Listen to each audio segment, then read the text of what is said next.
não sei se vocês perceberam, mas os últimos 3 episódios falam simplesmente sobre as mesmas coisas. A WWE nunca esteve tão monótona quanto na reta final do ano de 2008, mas a empresa tinha novos planos para movimentar um pouco as coisas. Apesar de Matt Hardy estar funcionando e entregando bem como uma figura de topo, era hora de mover o título para novos ombros. E tinha um rapaz chegando com todas as credenciais para isso e com a pompa de ser visto por muitos como a próxima grande estrela. Isso e muito mais a gente confere agora no mais novo episódio da série A História da ECW.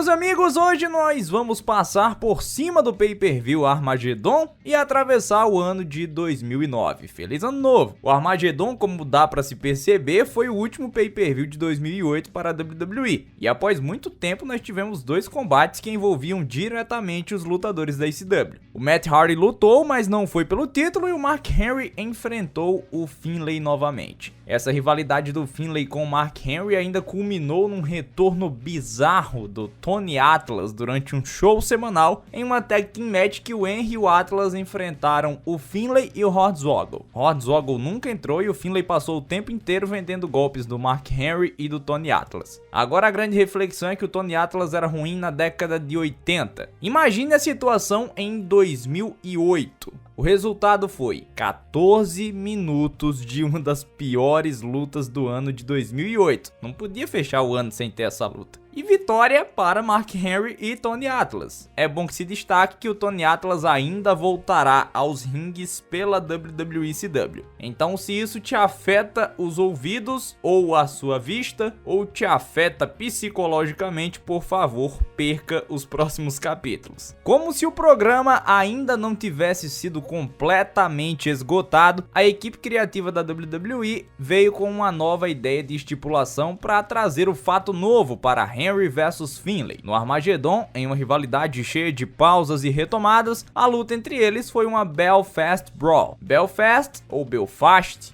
é a capital da Irlanda do Norte e Brawl é briga. Então a luta foi na Irlanda do Norte? Não, sem muita explicação muito elaborada, era só uma luta que não tinha desclassificações. Nada mais do que isso. Mas se você lembrar da construção da rivalidade que eu falei aí nos últimos episódios, com certeza vai perceber um pouco da falta de coerência por aqui. O Mark Henry, heel, reclamava infinitamente que o Finlay só conseguia derrotá-lo através de trapaça, através do lendário cacete irlandês, através de interferência do anão, através de todo e qualquer shenanigan que existia. A coisa mais justa que poderia acontecer por aqui era uma estipulação em que as regras seriam seguidas, mas eles optaram exatamente pelo contrário. Mark Henry, todos nós sabemos que você é um vilão que nunca fez nada de errado. Meus casas não deveriam ter que se sujeitar a esse tipo de absurdo do senhor Teddy Long.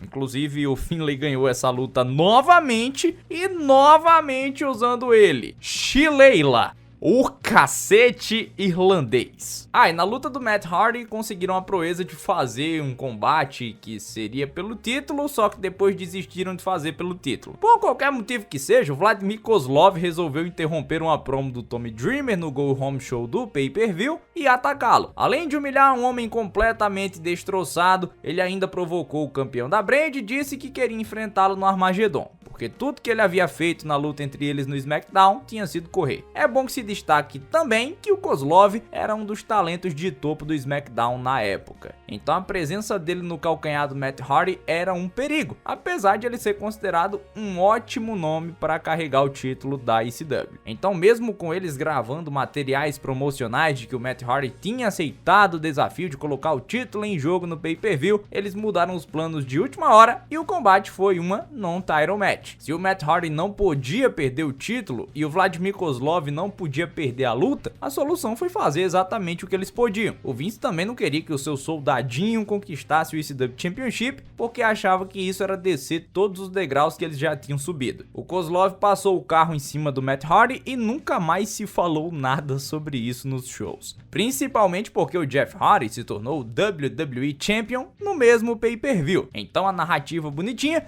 era que os dois irmãos agora eram campeões mundiais. Por falar em irmãos, só fazendo um encaixe aqui, que eu não quero deixar passar batido, o Paul Burchill fez a estreia dele na Brand nessa época, acompanhado lá da Kate Lea, que supostamente era irmã do personagem, mas tinha ali um clima um pouco não usual para irmãos. E eu não vou me alongar nisso, mas também eu não pretendo falar mais nada sobre isso se não houver necessidade. Eles inclusive entraram em um programa com os carismáticos DJ Gabriel e Alicia Fox, uma galera assim que encaixava no personagem com a qualidade impressionante. E entre as belezas do plantel, ainda tínhamos The Boogeyman, exatamente com o mesmo personagem de antes e com muito menos reação do que naquela época. Mas voltando lá na história dos irmãos que importam, porque aquela outra é meio bizarra, o Matt Hardy assinou uma extensão contratual com a WWE e era o ICW Champion. Então isso fazia dele um homem feliz, porque ele era considerado um campeão mundial, mas isso não demoraria a mudar. Vocês lembram que eu falei que o Jack Swagger resolveu o que tinha pra resolver com o Tommy Dreamer e agora migrava rumo ao topo, né? Pois é, foi mais rápido do que a gente imaginava. Atuando em house shows e recebendo muitos elogios por conta das suas performances boas para alguém que era tão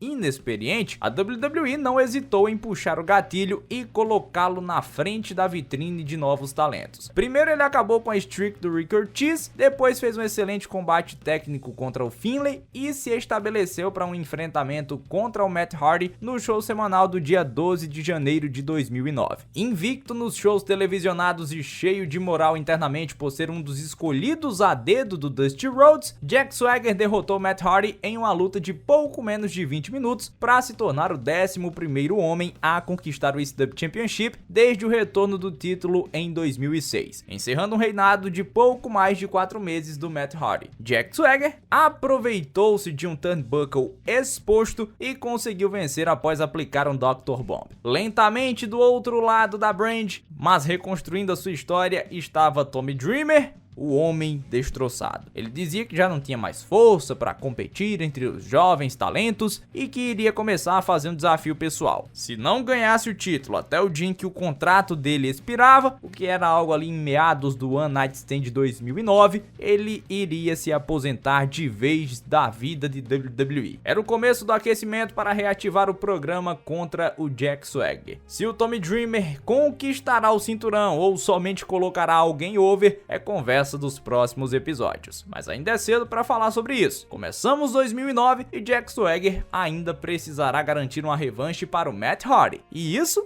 é papo para o próximo episódio da série A História da ECW. É isso aí, fim do episódio 87, pessoal. Eu peço que você deixe o seu like, se inscreva no canal, compartilhe essa playlist que está aparecendo aqui nesse card com os seus amigos via WhatsApp, Discord, qualquer rede social que você use. Apresente a série A História da ECW, que está caminhando para a reta final. Faz a galera maratonar, que ainda dá tempo. Na semana que vem eu volto. No mais, é isto. Um abraço, tchau, tchau, galera. Fui!